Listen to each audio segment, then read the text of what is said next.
folks. Thanks for joining us. As you probably recall from last time or so on the schedule, our TA today, Charles Williams, is going to be giving the lecture. He's going to be covering how to research your paper for your case studies.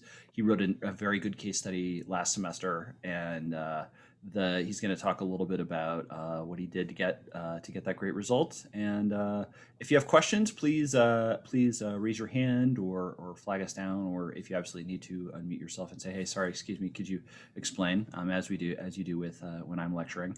And but otherwise, we'll try to save some time at the end to answer some questions.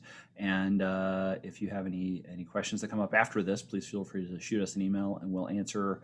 We'll put discussion and answers to anything that comes up outside of class underneath the assignment for case study 1, just so that we have a fuller description of what it is that you're trying to do there. So you don't have to ask your questions right now. If you're like, oh, I got it. If I don't think of it right now, no, you can ask later, and we'll answer it for you. So. So without further ado, Charles, please take it away. Very much, Doctor. All right, let me get my screen shared here.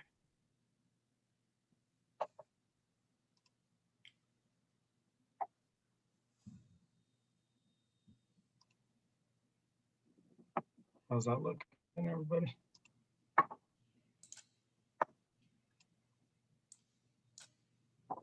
Looks very. And you can see the Word document now. Yes. Okay, good. So I'm sharing on the screen. Come back to that later. So going through this first bit here, I'm going to be talking about how we go through our case studies. I want to get into, let me get this stuff out of the way.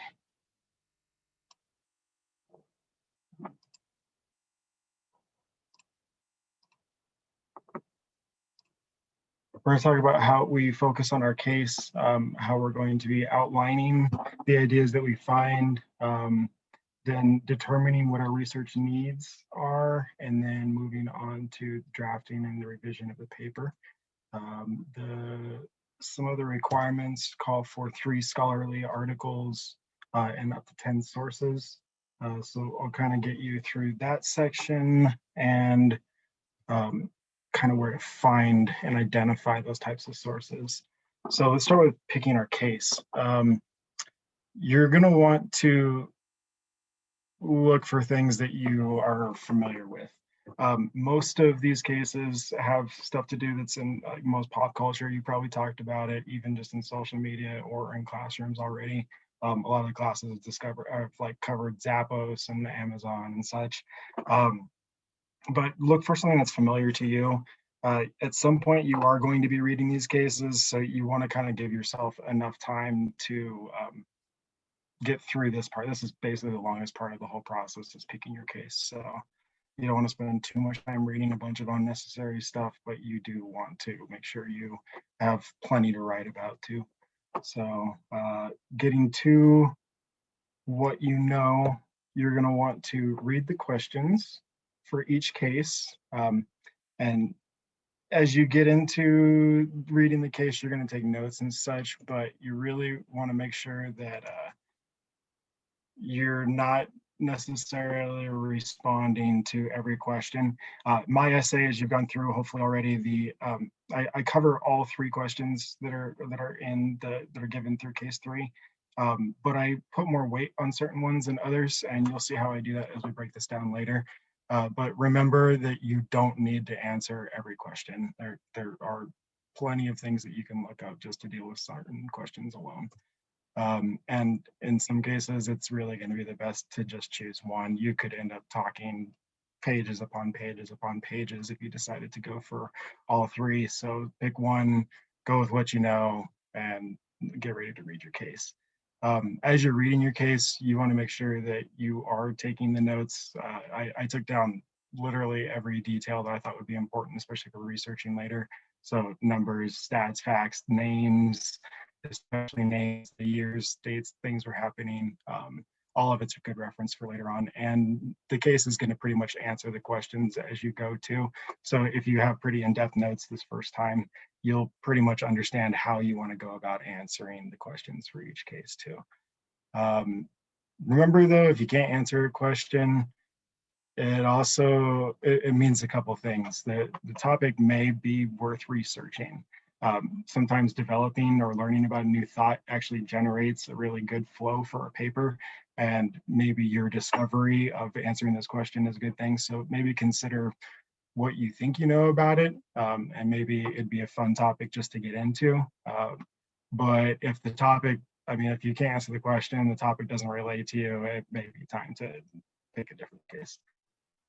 Just some things to keep in mind. So as I went through mine here, we had a couple of questions and I read the case, I took all my notes, so I was able to pretty much just establish some fundamental answers here. As you just look at the first one, very, very simple, trust and the law. That was what I saw as how the short-term games violated the duties they owed to the consumers. If I'm going to want to go into more detail, I put a note there. I'm going to need to find more info on this, and that was how I answered these questions. This kind of let me expand on my thoughts a little bit, and it didn't limit my research capabilities. But of course, each one of them is kind of going to expand on its own. So if you look at the second one here, we know that the goals were established by the top-down management, and that's kind of a hint for what I'm going to be looking at for later. And if we look at why, the third question, why are ethical values useless unless they're continually reinforced? I really love this question.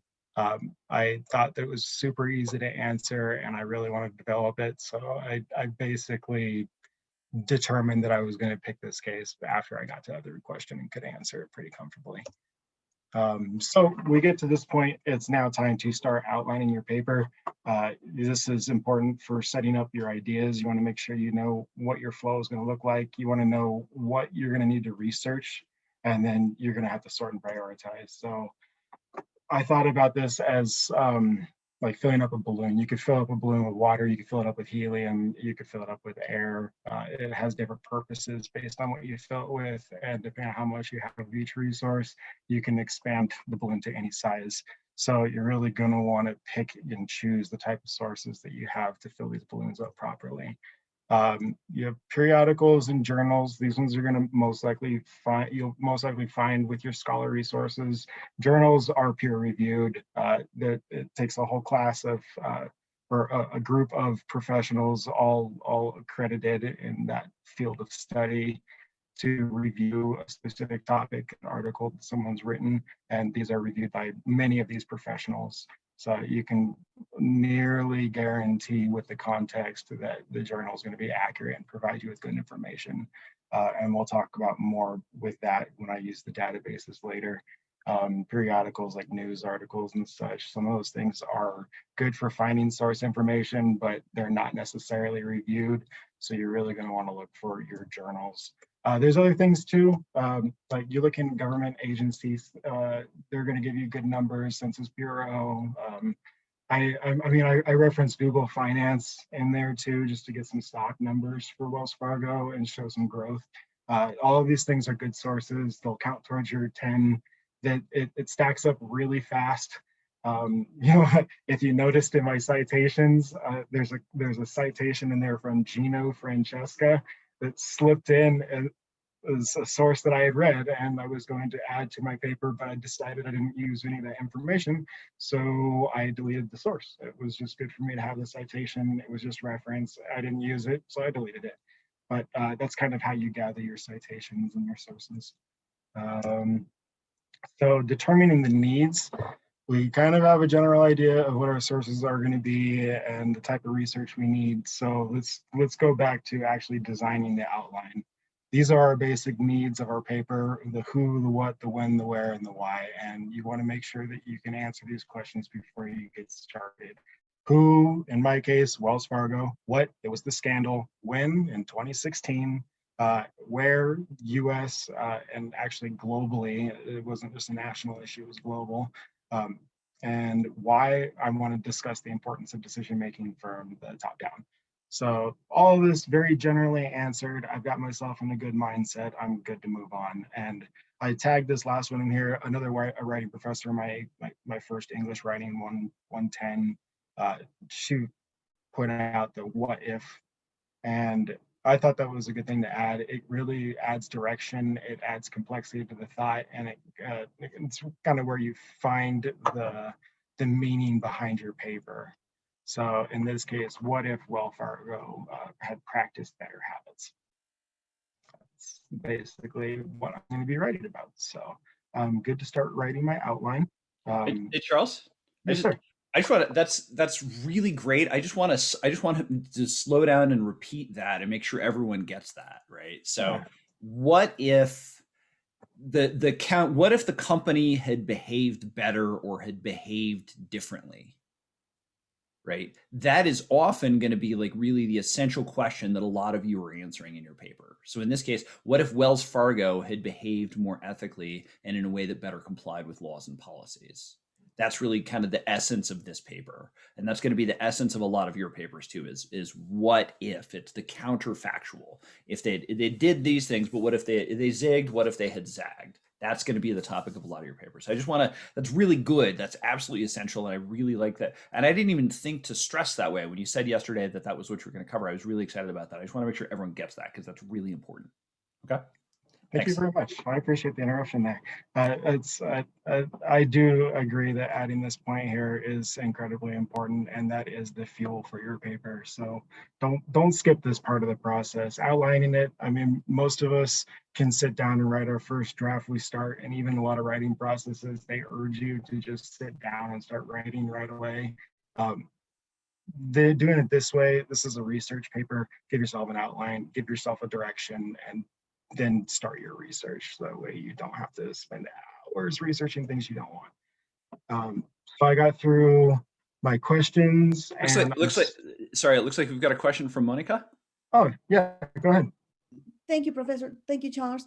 So just to make sure I got the what if section, is is that going to be like a personal, like Professor Herman was saying, what if Wells Fargo followed the guidelines? So is that more personal, or did you still kind of Google something like this, or you researched in that part of your question section? Thank you for asking. So what I'd like to say is that I read the case and I was capable of answering some of the questions in a way that I wanted to before. So I kind of had that in mind as I was going. Answering the what if question is an internal process. If you want to write it down, and like I said, these are very quick notes. So if you want to write it down, it's like one word answers, and you have it there for reference for you later. So if you want to write it down, it's good for organization. If you don't write it down, it's okay to internalize this and just use it as part of the process when you move into your research. Thank you, Charles. Yeah. Are there any other questions before I move along here? All right, I appreciate that. So I looked at each of the questions and for each of the answers, bless you, you see that they had the trust of employees, managers, and customers, the state federal officials. This is starting to expand my search capabilities and things that I look into. So as I'm adding these who's, what's, and where's to the answers in my questions, it's giving me more things to look into.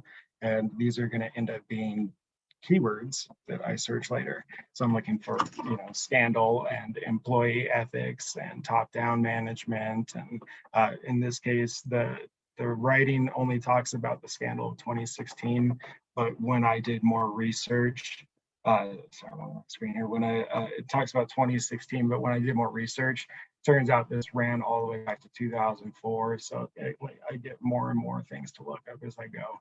Answering these questions is important for finding the research, and it just slowly fills up this balloon. So with the part that you're actually going to be typing here, this is most likely going to be your first draft. And if you look closely at my essay, break it down paragraph by paragraph, you'll see how I started as this and then slowly filled out each section of it. Basically, like I was asking myself a question and then answering that question as I went. So to do a good outline, basically what you want to do is you're just keeping it simple. This is, I like the way Dr. Herman talked about it, was keep it simple scholar. So you want to make sure that you start with a single sentence for your introduction. This is going to be your thesis at some point. It talks about what you're talking about, and then the things you're going to use to support what you're talking about.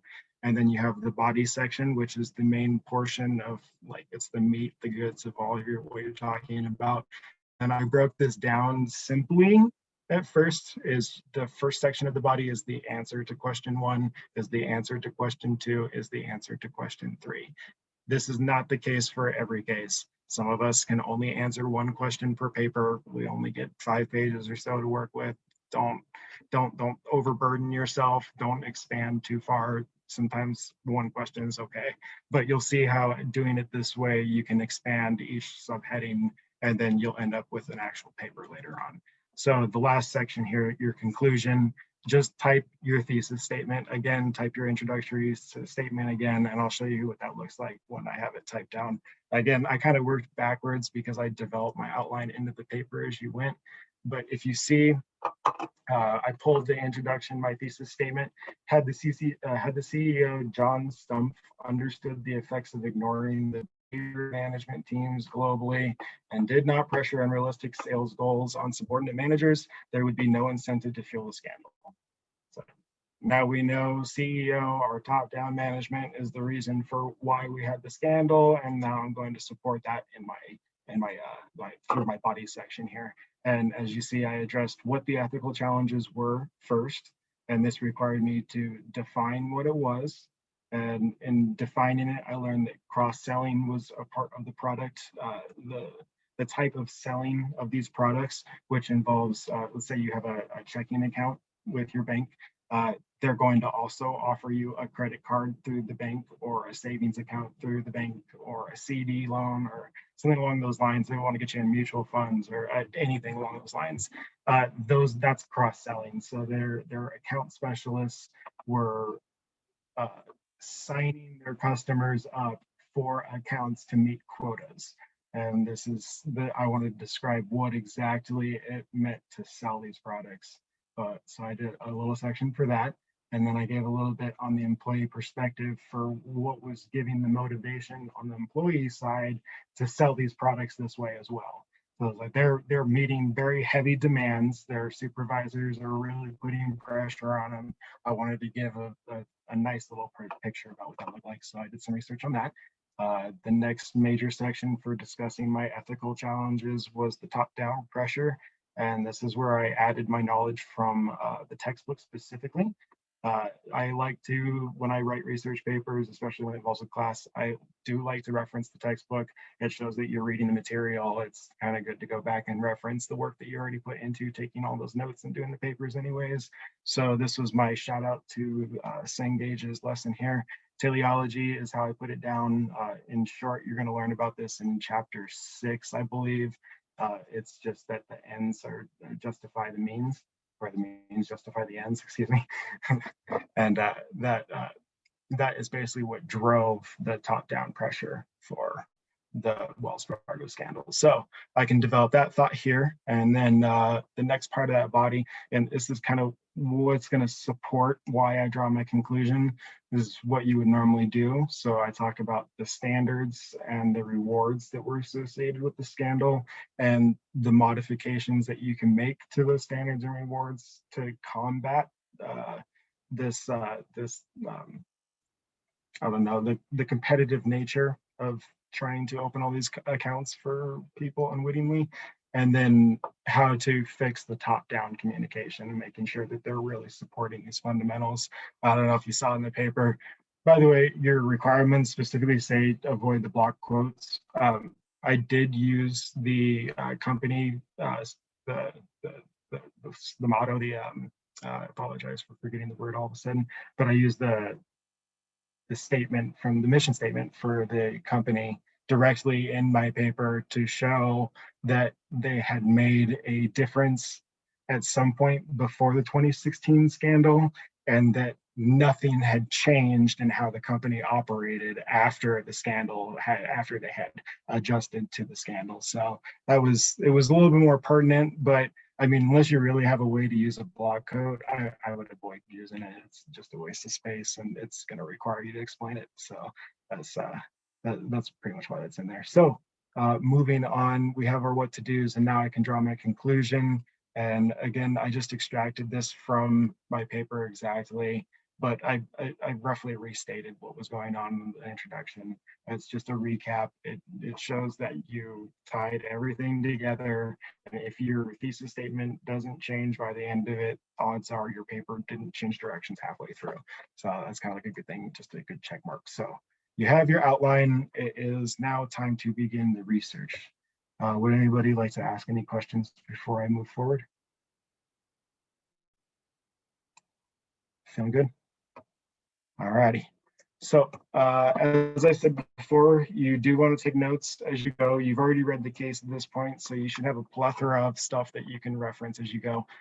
But when you're doing the actual research, I mean, write it down on a piece of paper, on a sticky note, you know, add a little bit of add the citation to it. You know, you want to make sure that you're keeping track of all these things, but I would be very, very careful with the sticky notes. They can tend to get out of hand. And I don't know if you're like me and super disorganized with all of your papers, but I can't even find some of the notes that I was using to reference for this. And I had to go back to my textbook to even talk about half of these subjects, which sucks because I definitely had all that collated somewhere. So add your citations, make sure you're keeping track of it in one place. I did like to use a lot of the stuff directly in Word. If you're typing it if you're typing your notes in Word as you go, you can just copy and paste. That's kind of with most of those things. And then you can actually put it underneath each heading or subheading that you have in your outline if you've gotten to the trouble to go ahead and type that out as well. Include the name of the source, the parentheses, include the name of the source, include the name of the source, please include the name of your source. Going back and trying to figure out what information came from where has caused a lot of copyright scandal through the years, and it will hurt your grades in the future and maybe negate some of your papers. So be careful, put the information down and then add the source information with the information there so that you don't lose track of what came from where. Okay, so we have the MSU library is where I pretty much got all of my data from. The scholarly reviewed sources contain a lot of information, and sometimes even one may be enough to overwhelm you. So be careful with what you pick when you get into it. I'm going to go ahead and show you how we get into the MSU library.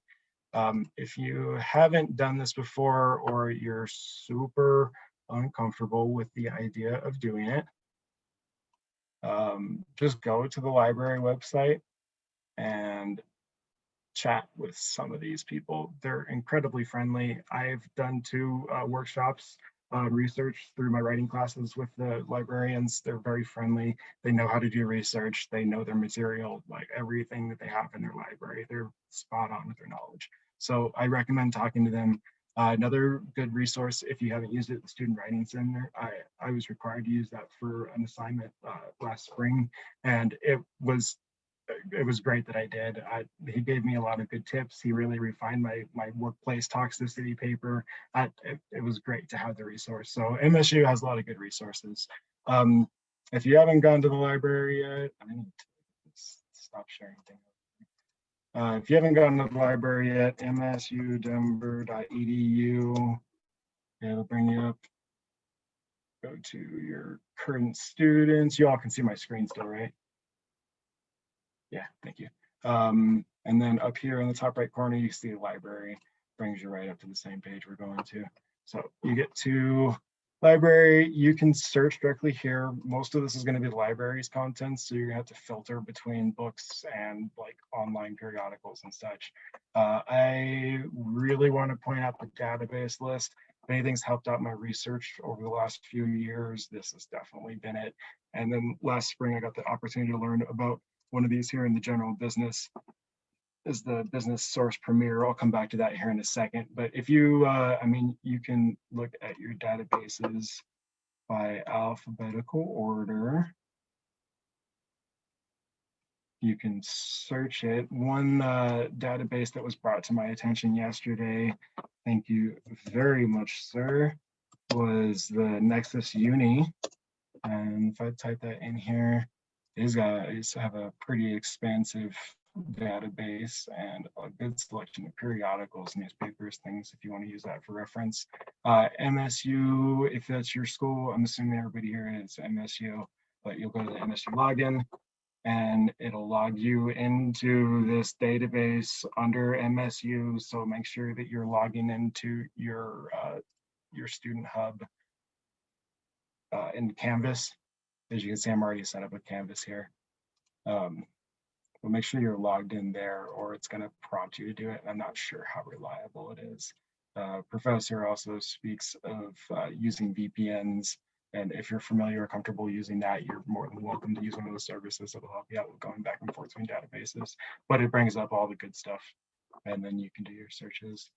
So let's go to my favorite one here and skip to general business and Business Source Premier. As you can see, they offer a bunch of other ones and there's all kinds of categories you can look under it. The ones they recommend have little stars. They're under the best bets. But it'll bring up your search bar inside the, look at that, Zotero detected. If you're not using Zotero, we'll get into that at some point. And Dr. Herman is fluent with this one. I would love to make sure you guys get a thorough understanding if you'd like to. So you have different options for your search mode. I usually leave this in Boolean. You can basically just type in random things. Like if you don't finish a word like account, and it's looking for accounting, accountants, it'll bring up, I mean, look, that's funny. I didn't even know that was a word. So it'll bring up all kinds of things that come with account in it. So I would stick to the Boolean unless you're looking for exact phrases. You can definitely, let's go back real quick. You can do smart text search or you can do all the terms or any of the terms. But this is going to let you copy and paste like a paragraph or a definition word for word and bring it up. That is going to be very specific. So if you know what you're doing, great. If not, I would just stick with Boolean. So we look up accounting and you see my search here. I like accounting. But we're going to do accounting and it's going to bring up thousands of searches. And then we'll need to refine this here with our sidebar. Give my computer half a second to think. So 433,000 entries, 434,000 entries in accounting. One of the big things you're going to want to do is when you're looking for your scholarly, you need to read the whole thing. This is important to check if you're looking for the full article. So we'll go for full text and it's going to cut down our 434,000 to 205,000. This is still a very broad subject to go into. So how about look at that, accounting fundamentals and systemic risk. That's kind of a fun thing to talk about if you're on the Enron subject, case number 20. If you have, let's see here, scholarly review here, this one's going to change all of these. If you see I have academic journals popping up, you can identify generally what type of source it is this year. The academic journals are going to be peer reviewed generally. Periodicals, no. Double check what it is. Dr. Herman wants to point out that stay away from the law reviews. They're generally verbose and they require you to go through a lot of reading to get anything out of it. So if you're going to reference it, maybe for small little details, I wouldn't rely on it for one of the cases you want or one of the sources you want to read through. Just save yourself some time. We have about a week and a half before this is due. So I wouldn't spend too much time trying to read through every single source that you come across. So accounting's really broad. If I wanted to get something here, this fundamental systemic risk might be a fun one. So I'll go ahead and click on it and see where it goes just because I found it. And I look at the abstract, it's going to bring up my article. come down here, I look at the abstract. We use accounting fundamentals to measure systemic risk of distress. Okay, so stressed out employees or what type? Recessionary failure. Okay, so we're talking economics. Yeah, this is probably not going to be as helpful for me to read the whole thing. It looks like it's a fairly long article, so I'm probably not going to spend too much time going through this one, and I'll want to go back and find something that is a little bit more pertinent. But if you find something here, then you've got it, you can see it. You want to pull the citation out of it because you like it. Right here on the side, you can just click Cite, and looks like it's doing all the images. And it shows all the citation formats right here. So you can just copy and paste. APA, MLA, Chicago. Yep, those are the ones I'm most familiar with. I know that there's other ones out there. Really, the thing about this, we'll go over citations in a little bit, but you're going to want to use what's most familiar for you. So I've used MLA the last 3 years, and it will probably change to Chicago style here soon. And I'm sure that a lot of people in the college business are using APA as well. So I see a hand raised. Yeah, real quick, I was just going to ask, I think you might have just answered it. Oh. You have to use the formats that they give through the Aurora library here, or if you're familiar with how to do it through Microsoft Word, the references that they give you that way, can you do it through their format? I mean, as long as you're citing properly, please do it. However, I've been using Zotero, and then I go back and compare it to Purdue OWL. I had no idea that you could do it in Word, so it looks like I'm gonna have to go learn some word tricks. A couple semesters ago, one of my professors showed me how to do it. There's a way that will give you the APA and all the different formats. You just insert all the information, and it will format it for you directly on Microsoft Word itself. It's pretty interesting. Pretty cool. So maybe Bernardo, sir, you would be available to others maybe to share some of that information later through Canvas? Yeah, absolutely. I can do that. Awesome. So I appreciate that. Thanks for volunteering some information for us. So doing citations, anybody else have any other questions before I move along? Okay. So we got the citation. It lets you just copy and paste from there. Please do however you need to do. I like to do it from here just because it's like, then I don't have to move anywhere else from the page. I have it copied, I have my Word document. It's like, bam, and then I can just paste it in place and I'm good to go. I'll always come back and do this stuff, like all the proofreading aspects, all at the very end. That's the part when the time crunch happens. That's the part when you're probably most fed up with the whole thing and you don't want to do a whole lot of thinking. So do the proofreading last. It's easiest to get through, and you want to give yourself some time before you start the proofreading anyways. So it's like, do it last, and we'll get to that last as well. So we have our phrase here. I'm probably going to want to find something different, but we found our citation. If you have Zotero, this is what this looks like in the top. You have your extension for the browser, and it just saves it right to where I want to select in my library, and then it's there for me to go back to later. I have it. I can even save the copy of the document, and usually I would do that by opening the full text, the full PDF text.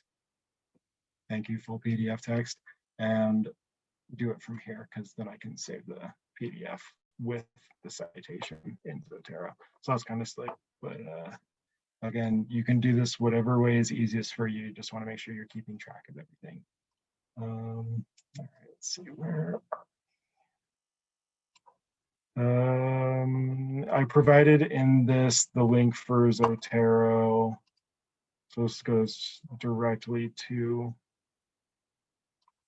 their homepage if you need it. And then Purdue OWL here also for your reference. And I'll give you a brief overview on how to use this one real quick. It does go through a lot of different ones. Let's see here, APA formatting, MLA formatting, plagiarism. I mean, this is pretty much all I ever use here, the MLA formatting. But if you look over here on the sidebar, it will go through MLA, MLA, Chicago, IE, AMA, ASA, PA. So it touches on pretty much all of the other style citations for you. And then when you click under each one, it goes through every type of citation. So you can see how it rate, how the basic rules behind it, and then how they look. So it'll slowly build it out for you till you have what you need for each citation. I don't know what I just picked here. Let's go on one that we know. Book. So last name, first name, title of the book, city of the publication, publisher, publication date, citation's done. We understand that this is all the information you're going to need to gather pretty much on an average basis. The link, the date that you accessed things is going to be important for certain citations. Make sure you know who it is you're referencing though. But if you get the title and the author, you're good to go. When I do my citations, let's scroll down to the bottom here. They come in, let's see, we'll go normal formatting. They come in looking something like this, and then I'll go to the paragraph options, change the special indentation here to hanging. If you need to do additional, that's the space right here. This is set automatically. I just leave it at its default. And then when I go back through my paper and have my double spacing, but this is how it looks. And you can format your link however you need in this case, but that will be how you put the citations in later. So you have this. Don't care about that right now. Let's go back to our presentation. Okay, so we've gone through getting our citations and we are doing some research. We're checking the context of the information because we don't want to compare, population stats to education stats if it doesn't apply. We're recording and doing the citations as we go, and you're supporting, or you're sorting, you're sorting your information as you go. So as I said before, you had your outline coming. You want to just take every little bit of research that you have and just copy and paste it under each heading or subheading. This basically puts your first draft in order, and you're good to just put the wording in between and then delete all the bullet points and you'll be good to go. So let's talk about writing the paper. Are there any questions so far? Doing good. All righty. So this is one of those things. When I was instructing most of these, you want to try and get to the first draft as fast as possible. It's not one of those things you really want to spend a whole lot of time writing. You want to spend more time revising because you're going to make sure that everything that you have is there and that it all looks good so that it can present the information you're going for. So before I do the first draft, it's best to have the frame of mind. You have your outline, you're doing good. Otherwise, have everything that you want to talk about somewhere in the front of your mind. This is part of that framing process and will help speed it up so that you don't have to go back and forth so much while you're doing this part. Again, you don't want the first draft to take a whole lot of time. And refer to each question as you write your first draft. It should help with getting the ideas down on paper. I think of this as like unleashing the fire hose here. That's how it was described to me as well. You want the ideas to just flow out of you, and when it's time to stop, you'll know. If you have a hard time with stopping, I like to ramble. I'm really bad about rambling. I like to just keep saying the same thing over and over again. One of my writing resources, he told me to put a timer on it. If you literally set a timer, 30 minutes, and type for only 30 minutes, you will cease to have that problem. Try not to backtrack while you're writing it, and it shouldn't become one of those things where you have to go back and constantly explain the thing you just said and let your ideas to move forward. So try not to backtrack, put a timer on it. If you don't need those things, then make a quick first draft and it's time to move on. If you did the outline, you have your outline filled in, just put it in a way that looks organized to you and you're ready for the next step, the second draft. So this is mostly revising processes. You are going to do a lot of writing.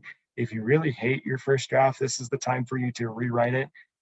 We have a week and a half for the first one. Maybe for the second one, you have the freedom to do so, but I wouldn't recommend going more than 2 additional copies of your first draft before you start doing your revision process. Save yourself the stress. Take what you have, make it presentable. That start there. If you've been dragging and dropping information, you can continue to do that here. Some information looks better in front of other information. Sometimes you say something and it's just like, I don't know why I said that, but you realize if you put it down somewhere else, another subheading, then it actually makes a lot of sense to talk about. So make sure you're putting all your information in the right place as you're doing this part. Read, just read it. The more time you give yourself to read too, the easier it is to process the information. A big thing to look out for is you memorize your paper as you're writing it. So if you try and do a lot of these revision proofreading things within the same couple hours of writing it, you're probably going to find yourself stuck or missing certain things that you wouldn't have missed if you'd done it with, say, a fresh mind where you disconnected yourself from the paper for a day or so, which is something I keep coming back to. Give yourself more time to write these drafts and then do the proofreading very last. That's the easiest part. And if you give yourself time to write and rewrite, then you shouldn't have any problem doing the revision. Plenty of time to think about what you have in front of you. And another really big thing to remember is if you don't need the information, cut it out. You will spend time rambling about stuff that you don't need to if you don't cut out information early on.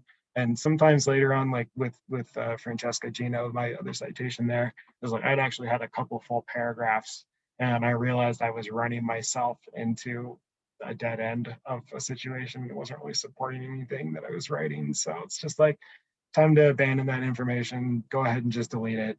Cut your losses. It might feel a little sad, but it's better than spinning your gears trying to write something that you don't need to write. So when you have your draft in front of you, coherent, you'll be able to do a couple things. The first one is really decide if your thesis is what you want it to be. So you want to make sure that you're addressing everything that you're talking about. You want to make sure that you've stated what your issue is in the first place, so what it is you're talking about, and that it all ties together as it goes through so that your conclusion can say what it is your what if was, what you were trying to present actually follows the whole thought process and is exactly the same as your introduction. So that basically tying that whole thing together brings it all full circle, and your paper will be pretty tight by this point. That's kind of when it's time to really do the nitty-gritty revision. I would definitely put your paper down at this point and come back to it later. If you hadn't had an opportunity to take a break, please take a break at this point. Label your headings. This is going to help with the sorting your information. You have everything broken out by paragraph. You'll kind of see how that goes as we go. But that's part of this revision process. So difference between revision and proofreading, hopefully you've already gone over this in some other classes, but you're looking at the content, the style, the correctness for your revision. You want to make sure that everything's in order, that it's presentable, it makes sense, this is what you want to say. Grammar and spelling, that's your proofreading, you do that last. When you're doing, I just want to intervene here just to highlight that I, as your grader, am much more interested in the content, the style, and the correctness. Right? Write a good paper in terms of it making a good argument that's well organized, that's coherent, that draws on good evidence and draws the correct conclusions from that evidence, right? Based on what that evidence actually says. That's how you get an A in my book, right? A few spelling errors, a few grammatical errors. I mean, if it's so much that it's distracting, that's a problem. But if if a couple do go through and proofread, but if a couple of grammar and spelling errors sneak through your gate, then we're still fine. You can still earn an A that way. For me as a grader, so you should. I'm intervening just to say that Charles already said that, but I want to intervene to highlight that for me as a grader, the first part, the content, the organization, the style, the correctness, that's much more important for me. And the making it look nice is a good sort of maybe the difference between an A- and an A+. Thanks. And that, thank you very much for pointing that out. This is something that will help you across the board with all of your professors. If you are focusing on the objective at hand and accomplishing that within what they're asking for, you go beyond it by making it look really well. So if you really want to add that finishing touch, you have the time to do it. That's how you define yourself as a student here. Everything else there, that's your content, your style, your correctness. You want to spend all your time on that. That will make everything go well for you at the minimum. So some things to remember about your style, your headings. As you saw, I used heading tiles for mine. That is something that I picked up from my business communication class. I haven't had to write any other papers using headings like this. So that that was the specific style that I chose to use for this paper. And I believe that this syllabus semi implies to go ahead and use headings with your stuff so that you can keep your paper organized. So I would just go ahead and kind of commit to the idea. But you want to use a heading is just one group of thoughts. And then each paragraph is going to be one thought. So we were joking about this yesterday, how philosophy, they like to make a sentence go 8 lines. If that's what it comes to, then I mean, that's your paragraph. Move on to the next paragraph, start a new thought, extrapolate on the last thought a little bit in the next paragraph. That's one thought at a time per paragraph. Another thing for this is to make sure your opening, your introduction matches your closing, your conclusion. And then as you're going through this, something that I learned about writing style is I like to write like I'm talking, which is not very concise. If I wrote a paper for you, if I read this paper to you, I definitely would not be able to speak like that on an average. So like looking for your pronouns and seeing how the direction of things that you're talking about, the tenses that you're putting things in, like you had or you have something, small little bits like that, that really defines the direction of your paper. So look out for small things like that, but that's your voice.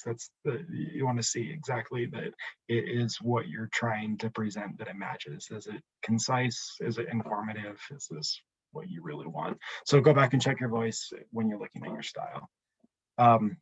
Another thing, this falls more under the proofreading side of things, but it is part of the formatting, and I would make sure that you get to it, sooner than later. So you don't have to worry about it at the end, is doing the citations the same way every single time. So you've been recording your citations as you go, the style that you're recording it, you've been copying and pasting them as you go. Make sure that you already have that, and then you don't have to worry about this. This becomes more of a proofreading step than a revision step. You're just copy and pasting what you already have at the end of your document, and it is going to be formatted and it'll look pretty, but you want to make sure you have that author, the book, the publication year, so we know where it came from, and then it's alphabetized or small little pluses. The hanging indent is another formatting thing that I demonstrated earlier.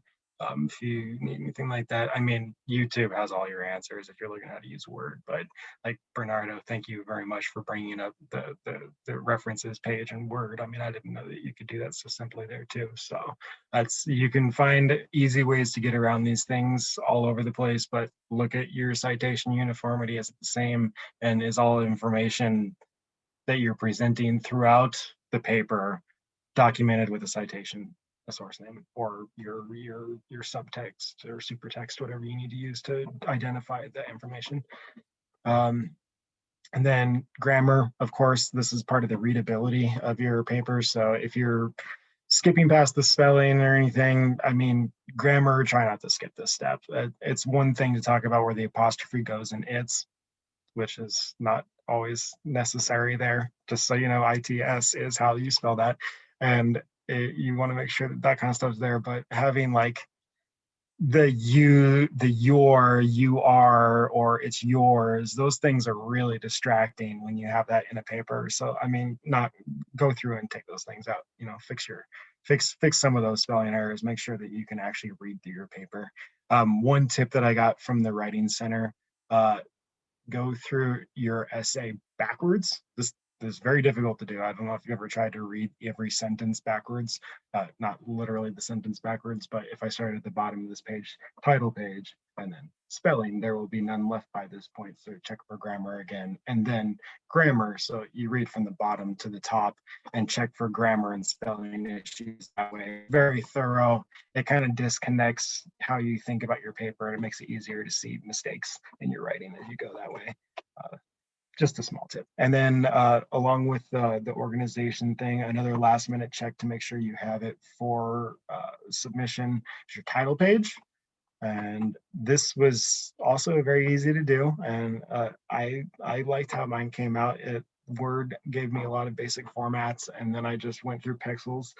This free stock photos link I included in here. And if you go through my notes when you have this PowerPoint, I put all of the citation, the links for all the pictures that I used that I got from Pexels in this presentation. So you can kind of refer to something quick and easy. It gives you all the information. You don't even need to cite these things. It's literally public domain. So you have that. Remember though, your professors want citations. Try and add the information the proper way at the end of your document if you're going to use them for PowerPoints and such later. I wouldn't use any pictures in this document other than for your title page though, unless you can really, really justify that in your paper. I wouldn't do it. But that takes care of the revision and proofreading section of this. A little bit about the background information that I had. I used that business communication textbook. I don't have a hard copy of it to show you, but it's in person and print online by Amy Newman. This one here, darn you, background filter. It's the Bedford Book of Genres. I got this one for my first writing class. It was very helpful for looking at every genre type, your audiences, your voicing, like your ethos, your pathos, how to set those, how to get your writing in line with the type of document that you're creating. So that was a good resource for me, and I've definitely used that over the last few years. Of course, the Auraria Library, the librarians, they're amazing. Please ask for help if you need it. They have a lot to offer there. And then the MSU Writing Center, other students, that's the people, me, like Bernardo, all ready to just share information they already know. It's a good way to get things, little tricks and tips and speed up your process, make this really easy for you. So use the MSU Writing Center. It's like a half hour out of your time to do that too. But come with a paper handy. And then, of course, we referenced my paper here, the case study 3, positive changes to Wells Fargo. I wrote the title based on the thesis, and I tried not to detract from the paper itself by putting a title on it. I mean, case study 3, I'm sure any title will be appropriate as long as it appropriately identifies what's going on inside the paper.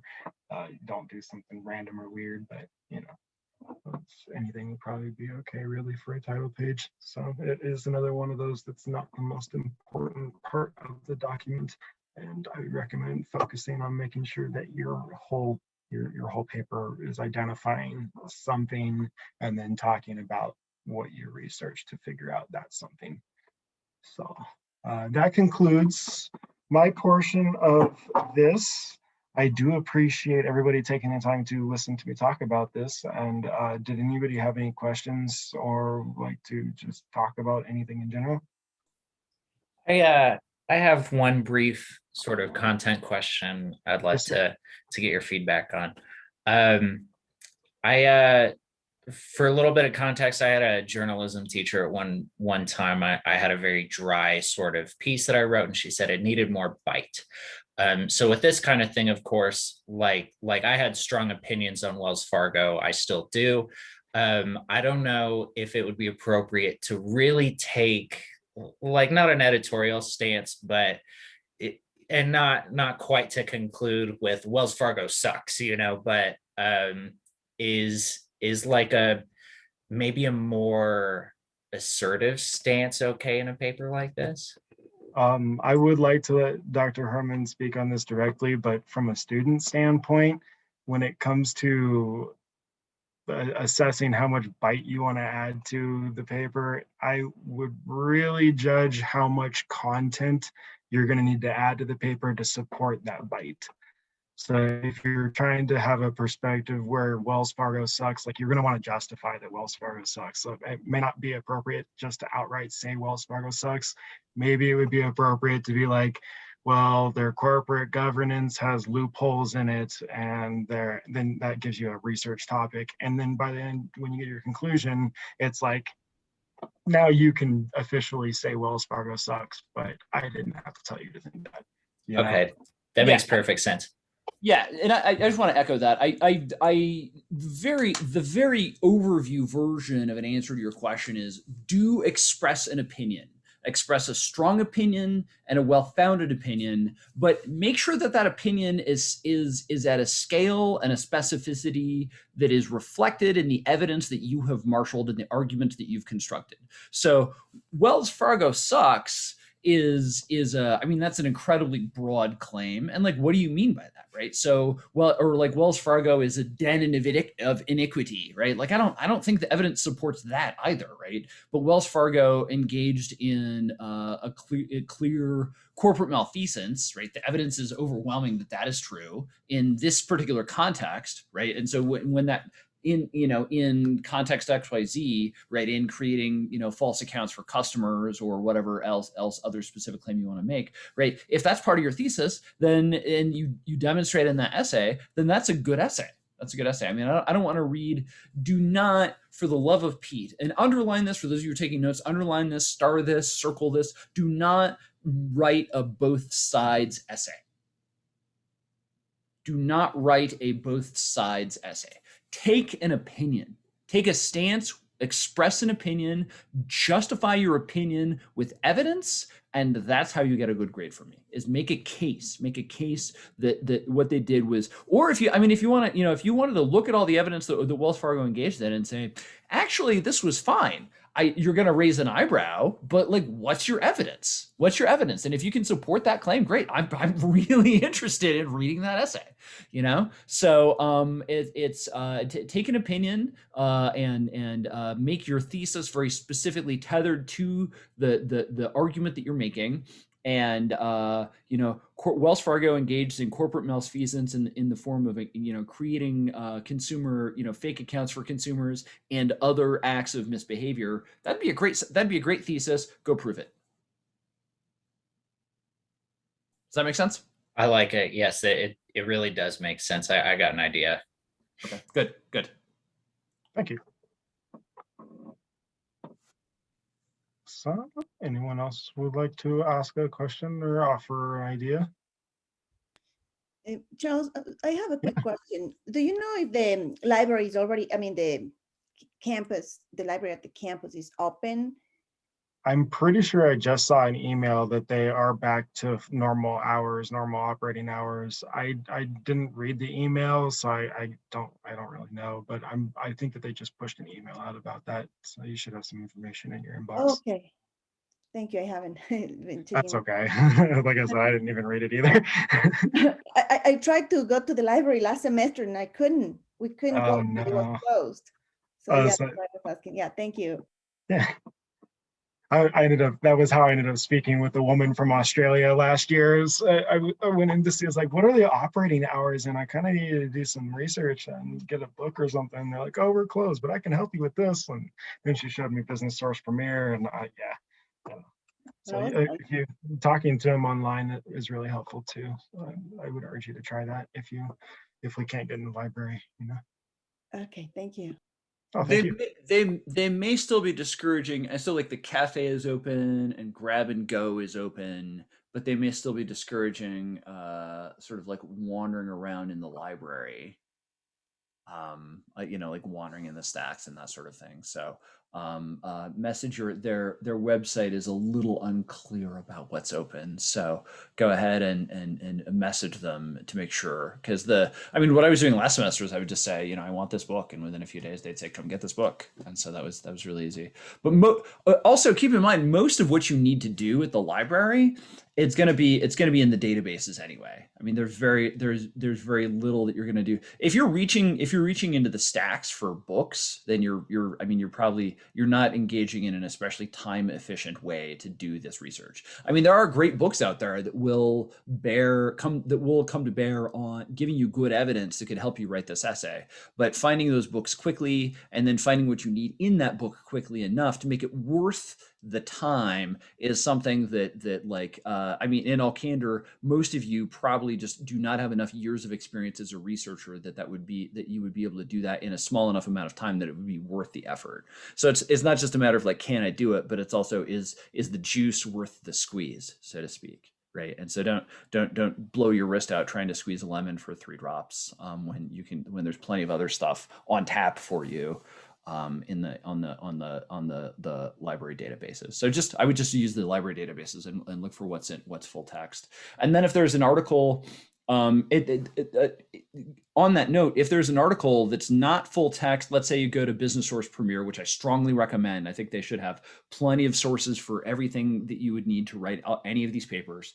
But let's say there's one article in there, you're like, I think this would really help me a lot, but Business Source Premier doesn't have it full text. A different database might have it in full text. And so what you can then do is take that journal article title, go back to the main library webpage and start searching from there. Or you can look up that journal under our journal list and say, okay, what year do we have any years of this available in, and if so, in which databases? Because like a lot of times, I mean, they'll have like 1965 to 2007 will be in this database, and then 2004, and there'll be some overlap. 2004 to the current is in this database, and so maybe you find it in Business Source Premier, but Business Source Premier doesn't have that window of time or doesn't have that journal at all. And then sometimes that we will still have that PDF available in a different database. So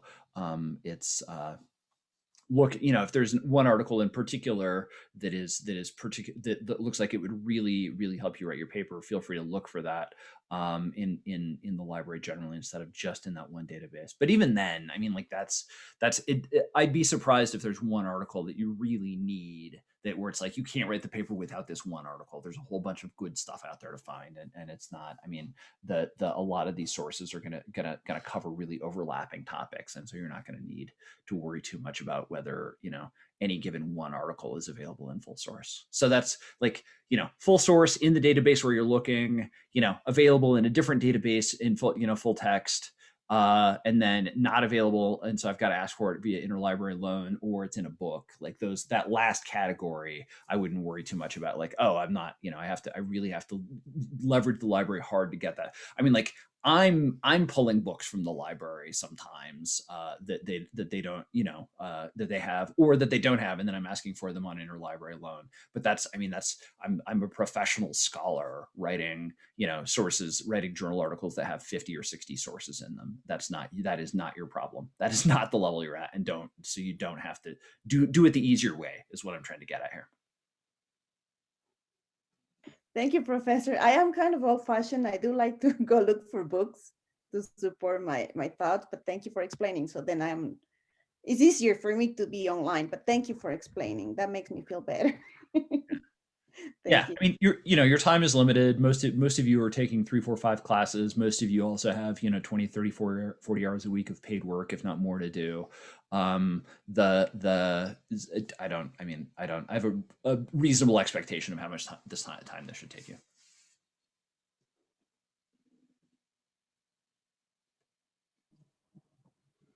Thank you very much. I appreciate being able to talk to everybody today, share these thoughts. This is all, I mean, it takes a lot of practice to get to a point where you can comfortably write an essay in a standard that everybody is expecting. So, I mean, any little bit helps. Don't just take the words that I've given you today. Go find other answers. Go look up what you need. Ask your professors what they want. I mean, everybody's going to tell you everything that they need if you're going to get a passing grade. So you can always start there and expand from there. But there's lots of resources, and I appreciate being able to share what I had.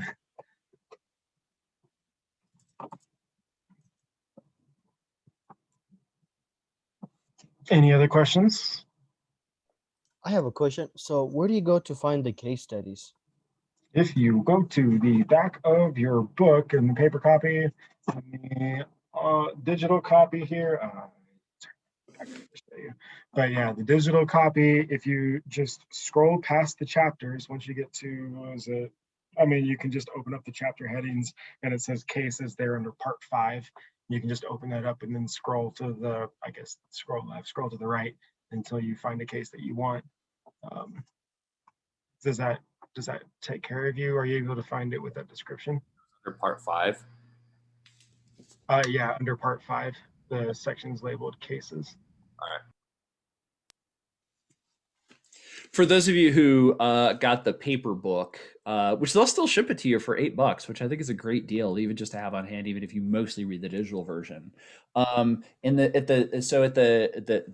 that my background's I kind of, know.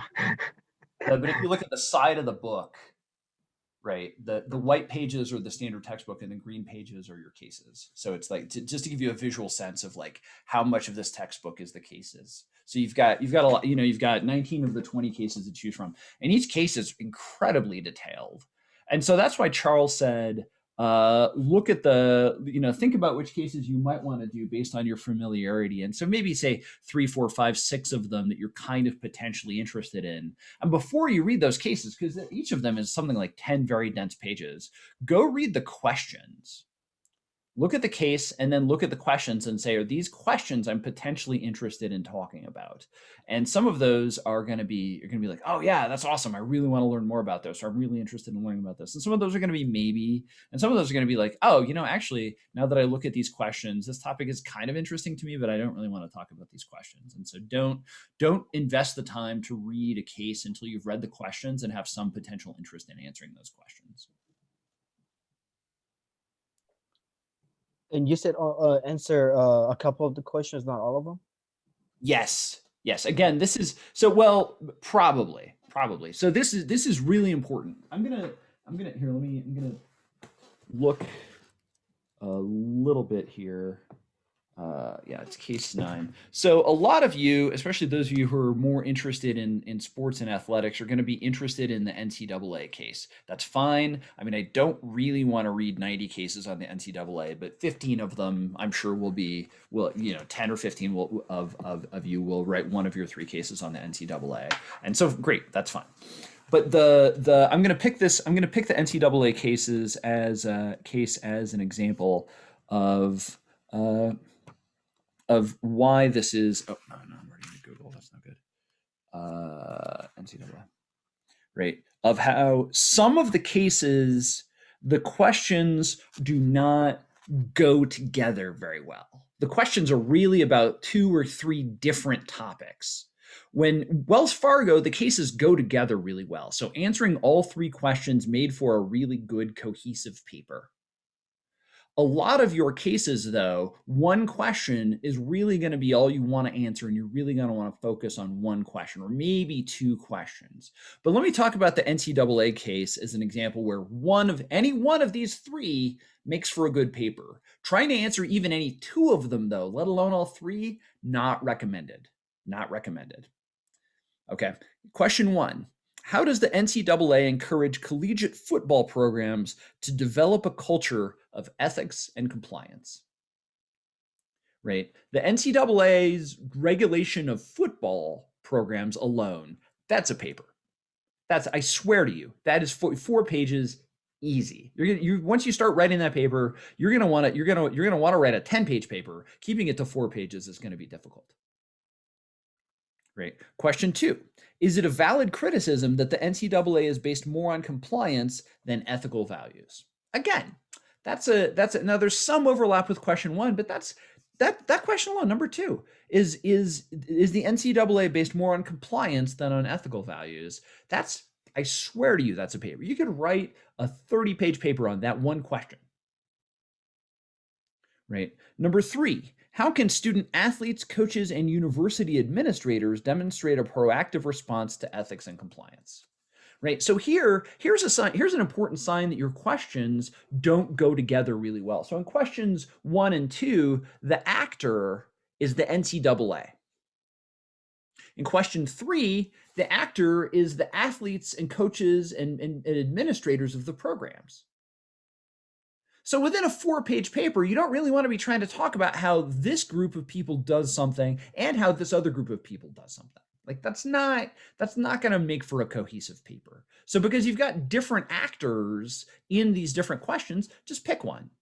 Just pick one. I mean, if you're a student athlete here at MSU Denver, I know we have a few in every class. How can student athletes, coaches, and university administrators demonstrate a proactive response to ethics and compliance? frankly, if you're a student athlete and you're thinking about writing this paper, I would answer number 3, because guess what? There's a lot of really good jobs in NCAA compliance for former athletes who then go out and get a master's in higher ed and are looking for a career. So if you're interested in sticking around with NCAA programs, this is a great way to start thinking about answering those sorts of questions.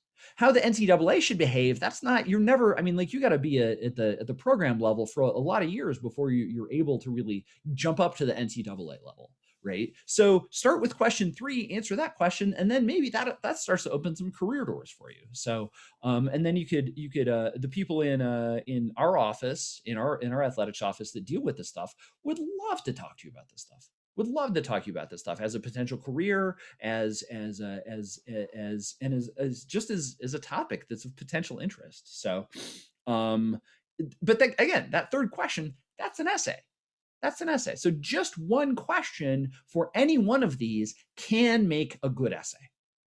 Just any one question for any one of these. So it's 20 by 3. Any one of these 60 questions, one question can make a good essay. So start with the assumption that you're going to answer one question, and then say to yourself, do these other questions also maybe start to help me answer this question, or are they close enough that I can integrate them into answering all 3 questions?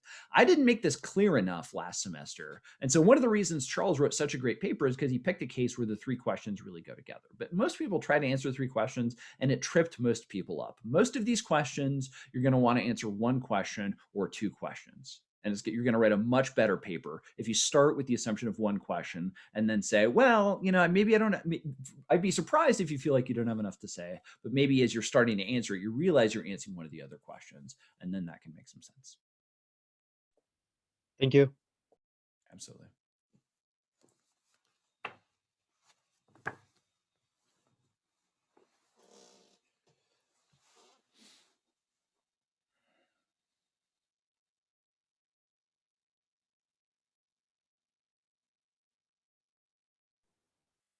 Would anybody else like to ask any questions?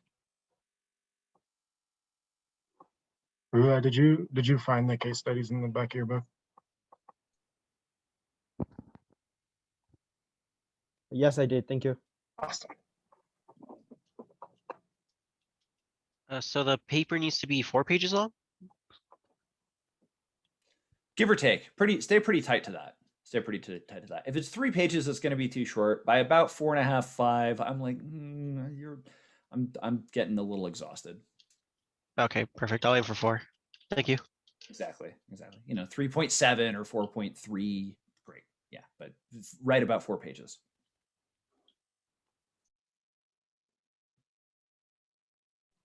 To give you an idea too, by the time I started really get into my first draft, I'd already had almost 3 pages worth of information typed out. It really will write itself. I wouldn't stress so much about the length so much as maybe not having too much information.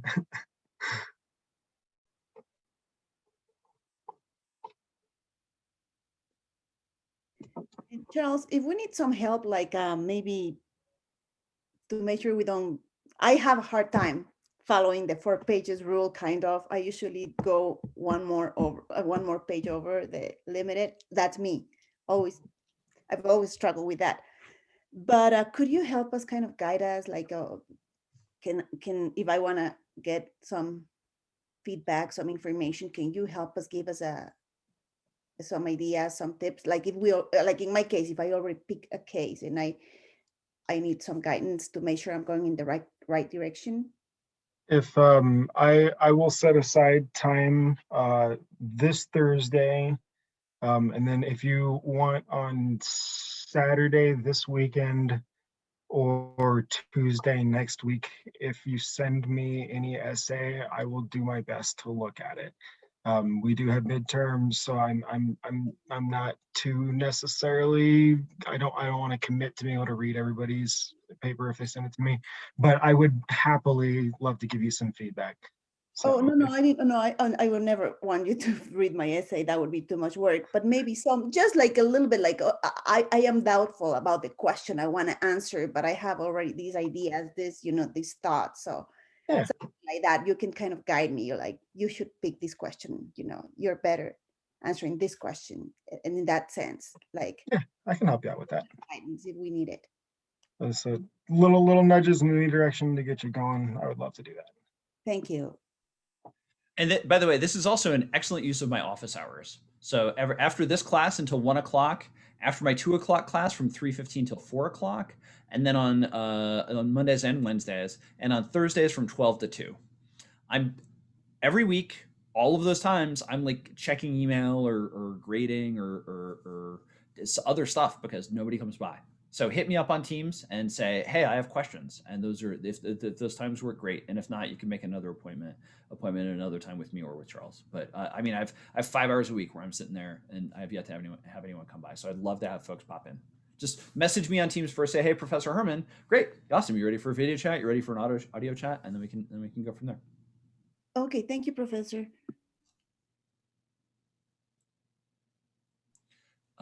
Okay, so we're just a touch over time. I